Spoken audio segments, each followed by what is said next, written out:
Jadi begini ceritanya. Let's go.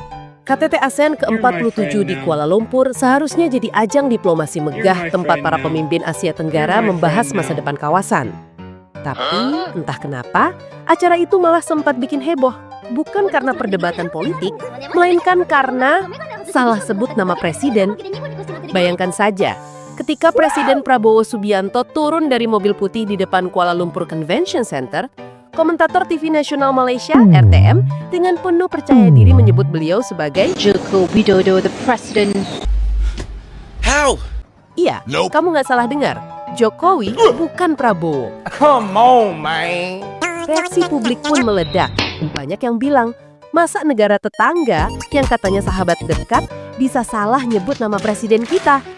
Apalagi ini bukan sekadar acara biasa, ini KTT ASEAN di mana tiap detik siaran disaksikan jutaan orang dari berbagai negara. Tapi ternyata Malaysia nggak cuma salah sebut nama presiden Indonesia. Wow. RTM juga terpeleset lidah saat menyebut nama pemimpin negara lain. Mereka salah nyebut Perdana Menteri Singapura, memanggilnya Lee Hsien Loong, padahal yang menjabat sekarang adalah Lawrence Wong. Gak berhenti di situ, mereka juga salah sebut Perdana Menteri Thailand, menyebut Srettha Thavisin yang udah nggak menjabat sejak Agustus 2024, padahal yang sekarang adalah Anutin Khanvirakul. 3 nama, 3 negara, 1 panggung internasional. Kalau ini pertandingan bola, bisa dibilang RTM baru saja bikin hat-trick. Dan ironisnya, ini bukan kali pertama Malaysia bikin blunder soal simbol dan identitas negara lain. Kita masih ingat kan SEA Games 2017, waktu bendera merah putih Indonesia dicetak terbalik di buku panduan resmi. Merah di bawah, putih di atas. Kayak lagi kebalik baca buku sejarah. How? How did they think that was okay to even put it in the game? I'm so sick of this company. Dulu mereka minta maaf, sekarang mereka minta maaf lagi. Rasanya seperti nonton serial drama yang tiap musim punya kesalahan serupa tapi dengan pemain baru. Diam!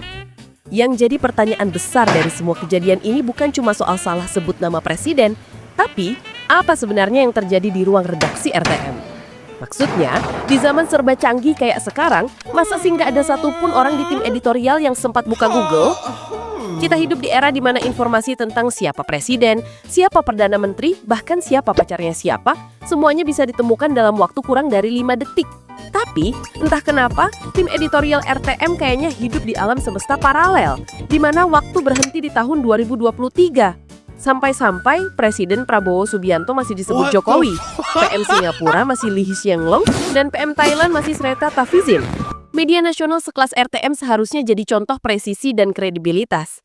Tapi kalau sampai 3 nama pemimpin salah sebut semua, publik wajar bertanya, apakah ruang redaksi RTM itu kehabisan sinyal Wi-Fi? Bahkan anak sekolah aja kalau mau presentasi tentang ASEAN pasti buka Google dulu buat pastikan siapa pemimpinnya. Tapi ya sudahlah, untungnya Malaysia cepat tanggap. Okay, I'm sorry. RTM langsung mengeluarkan pernyataan resmi, minta maaf bukan cuma ke Indonesia tapi juga ke Singapura dan Thailand. Sometimes may be good, sometimes may be shit. Mereka bilang sudah melakukan tindakan internal dan berjanji bakal memperkuat pengawasan editorial. I'm sorry.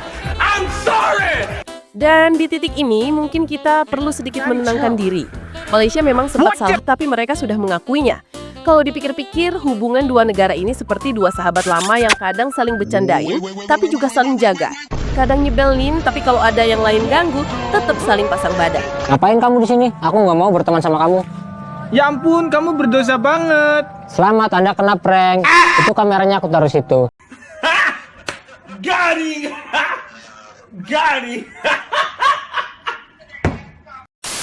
Like kalau kamu suka video ini dan subscribe agar dijauhi dari bensin oplosan.